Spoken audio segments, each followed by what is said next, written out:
ആർക്കും ഇതുപോലെ തന്നെ എളുപ്പമായിട്ട് തന്നെ വീട്ടിൽ തയ്യാറാക്കി നോക്കാനുള്ള ടേസ്റ്റ് ആയിട്ടുള്ള മീനച്ചാറാണ്. എങ്ങനെ വീടുകളിലേക്ക് പോയി നോക്കാം. അപ്പം ഞാൻ തന്നെ കേക്ക് വെച്ച മീനുണ്ട്. അതിലേക്ക് 1 ടീസ്പൂൺ മുളക് പൊടി, 1/4 ടീസ്പൂൺ മഞ്ഞൾപ്പൊടി, 1/4 ടീസ്പൂൺ ഉപ്പിട്ട് നന്നായിട്ട് മിക്സ് ചെയ്ത് കൊടുക്കുക. ഒരു 10 മിനിറ്റെങ്കിലും റെസ്റ്റ് ചെയ്യാൻ വെക്കണം. ഇനി വേറൊരു പാൻ എടുത്തിട്ട് അതിലേക്ക് വെളിച്ചെണ്ണ ഒഴിച്ച് കൊടുക്കാം. വെളിച്ചെണ്ണ നന്നായി ചൂടായി വരുമ്പോൾ ഇതിലേക്ക് മീൻ ഇട്ട് കൊടുക്കുക. മീനെല്ലാം ഇതുപോലെ ഇട്ട് കൊടുത്തതിന് ശേഷം നന്നായിട്ട് ഫ്രൈ ചെയ്ത് കിട്ടണം. 2 ഭാഗവും നന്നായിട്ട് ഫ്രൈ ചെയ്യുന്നവരെ നന്നായിട്ട് ഇളക്കി കൊടുക്കണം. അതിനുശേഷം ഇതുപോലെ കിട്ടണം. ഇതുപോലെ കിട്ടുക ഈ മീൻ മാറ്റി വെക്കാം.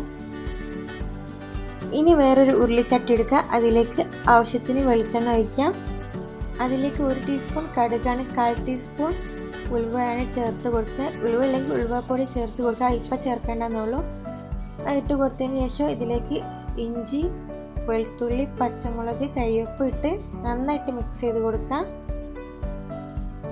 ഇതുപോലെ നന്നായിട്ട് മിക്സ് ചെയ്ത് കൊടുക്കുക. മിക്സ് ചെയ്തതിന് ശേഷം ഇതിലേക്ക് 3 ടീസ്പൂൺ മുളക് പൊടിയാണ് ചേർത്ത് കൊടുക്കേണ്ടത്. അതിലേക്ക് ചേർത്ത് കൊടുക്കുക. പിന്നെ ഇതിലേക്ക് ചേർത്ത് കൊടുക്കേണ്ടത് 2 ടീസ്പൂൺ അച്ചാർ പൊടിയാണ്, 1/4 ടീസ്പൂൺ ഉപ്പ്, 1/4 ടീസ്പൂൺ കുരുമുളക് നിർബന്ധമല്ല, വേണ്ടവർ ചേർത്ത് കൊടുത്താൽ മതി. പിന്നെ ശ്രദ്ധിക്കേണ്ടതെന്ന് വെച്ചാൽ ഈ സിമ്മിലായിരിക്കണം, മസാല എല്ലാം കരിഞ്ഞു പോകും. അതിലേക്ക് ഫ്രൈ ചെയ്ത് വെച്ച് മീൻ ഇതിലേക്ക് ഇട്ട് കൊടുക്കുക. നന്നായിട്ട് മിക്സ് ചെയ്ത് കൊടുക്കുക.